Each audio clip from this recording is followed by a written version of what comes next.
Mitchell around the corner. Touch pass over to Boston. Going to back down Hamby. Boston up and under in the lane, finishes with the left.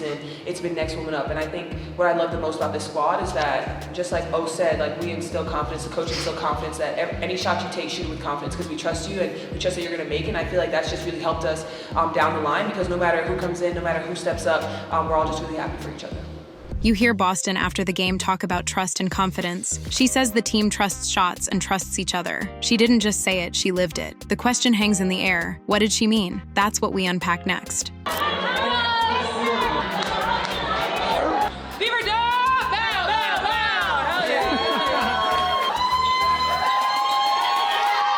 Indiana Fever is quite unfortunate with injuries. Caitlin Clark is out, Sophie Cunningham is out, Sydney Coulson is not available, Ari McDonald is sidelined. And that's 4 guards missing, 4 voices gone from the rotation. That many absences from the backcourt strips a team of playmaking and ball control. For most clubs, that would change the plan. For Indiana, it forced a different kind of plan. The coach kept pointing to character. He talked about a group that shows up, that sacrifices, that cares for one another. You could tell she meant every word when she looked at the roster and at the players stepping in. With the playoff clock ticking, every practice, every minute on the floor felt heavier. The team knew the margin for error had shrunk. They treated each possession like it mattered more than normal. Los Angeles had beaten Indiana every time they met this season. 3 games, 3 losses. Each defeat had its own sting. The standings made it raw. Indiana sat in 6th. The Sparks were close behind in 9th and could erase that gap fast. Just 1 loss and the math changed. You see the pressure in the locker room. Reporters asked about fatigue and injuries. Players kept the answers short. The tone was steady but tight. Fans were asking the same thing. Were the Fever collapsing at the worst moment? The team had lost 4 of 5 and doubt was creeping into conversations. Then there was Lexi Hull's face. She walked in with 2 dark circles under her eyes after a collision. It was a visible sign of the wear and tear the roster had taken. About,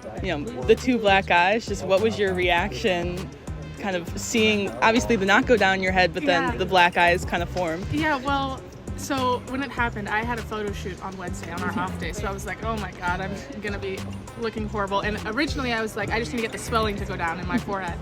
So I put a patch, slept with it the next day, woke up, and I was like, okay, the bump is almost gone, but now I have 2 black eyes. Hull joked about makeup hiding the bruises. She said she slept with a patch, tried to keep the swelling down, and felt relief when tests showed no fracture. That mix of pain and relief shows how fragile the situation looked. On the floor, she did more than talk. Hull dove for loose balls, fought through screens, and kept defending.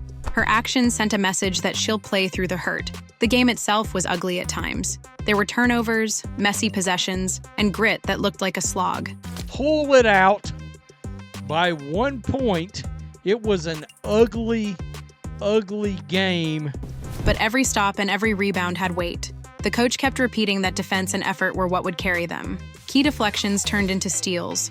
Offensive boards turned into extra chances. That sequence of small plays built the platform for the next moment. All of that set the stage for someone unexpected to take hold of the night and push the Fever forward when the margin was thinnest. What if the player nobody circled on the scouting sheet became the closer? That was the question by halftime. It's quick. Everything happens quick, but I like the flow right now. We show that we are resilient, but we're constantly showing these last 2 games our togetherness. Like I said, tonight wasn't pretty, but the most important thing, we came out with the W. Odyssey Sims is a veteran. She knows the league. She used to wear Sparks colors against this team. That history added extra meaning to her minutes. She started knocking down shots, a wide open 3, a runner in traffic, a lefty layup on the break. Each make shifted energy to Indiana. When Kelsey Mitchell struggled to find rhythm, Sims did not panic. She took control of possessions and kept the offense moving. Her reads were quick and simple. By night's end, she had 21 points. The number mattered, but the timing mattered more. Her buckets came when the game leaned toward Los Angeles and the Fever needed composure. Deep in the 4th, the ball seemed to find her hands. She drove through contact, hit mid-range pull-ups, and created space off the dribble. She balanced pace and calm. The climactic moment came with 13.6 seconds left. She floated a quick shot over a collapsing defense. It fell clean. The arena froze for a beat. That basket gave Indiana the lead for good. After the game, she offered a simple line about staying ready so you do not have to get ready. That quote summed up her night. She was prepared and took the moment when it came. Then there is Aliyah Boston. She was everywhere. Post moves on offense, hands on rebounds, active hands on defense. She set the tone with presence. Her stat line read like a full game of influence. 22 points, 11 rebounds, 4 assists, 6 steals. That 6 in steals was a career high and showed her impact beyond scoring. You saw her attack the paint and use soft touch on jump hooks. You saw her reject a drive and follow the ball for an offensive putback. Those plays were small victories that added up. The defining play came with their season on the line. With 1.9 seconds left and LA scrambling, Boston read the situation, reached in, and ripped the ball free. She ended the chance with a clean strip. Afterward, she talked about a team ethic. Next woman up. That phrase echoed through the locker room and through the broadcast. She had just lived the idea on both ends. Boston carried a heavy load and still trusted her teammates to make plays. That balance between responsibility and trust is rare, and it showed why her words landed. Lexi Hull's grit and Ariel Power's spark off the bench were part of the picture. Those efforts complemented Boston's steady muscle and leadership. The coach kept praising depth and selflessness. He called out players who came in and did the dirty work without a spreadsheet full of minutes. That trust in role players is what kept the team steady. You know, I'm incredibly proud of the defensive effort. I mean, to hold Jackson and Plum to scoreless in a half is huge for this group, and you know, I think their discipline in those moments was really good. And you know, just to add a comment about the resilient nature of our team. This win shifted the image of the team. It was not a single star moment. It was a team built around a leader who takes contact and lets others thrive. I mean, these are women who care about winning. These are women who care about one another.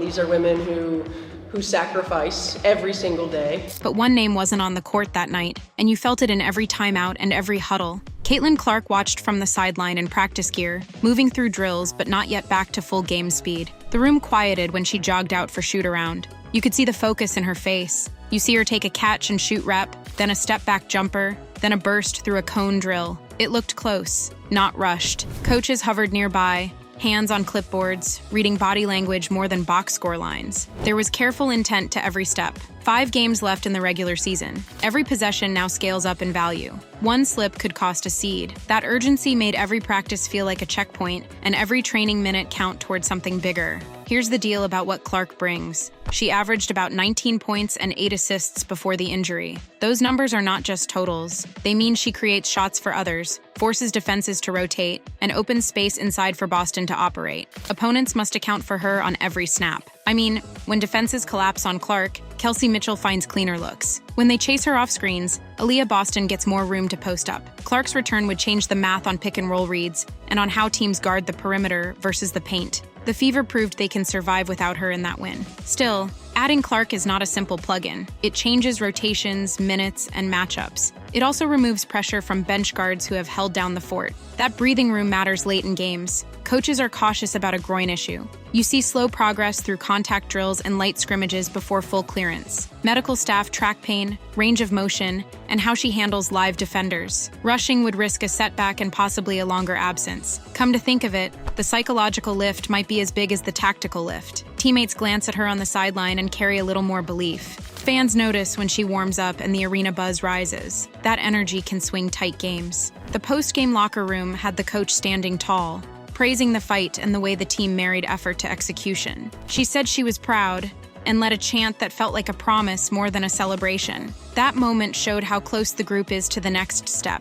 This win proved something crucial. The Fever can grind and close without their star. But adding Caitlin Clark back into a team that already learned to win under pressure could flip them into a different tier. The thought of that sudden shift hangs heavy and hopeful all at once. Hope feels alive in that locker room. The team learned to close games when the margin was thin, and Clark's return could multiply what they already proved they can do. If you are pumped for the Fever, like the video and subscribe. Click here to watch the next video, and we will see you in the next one. Thanks for watching.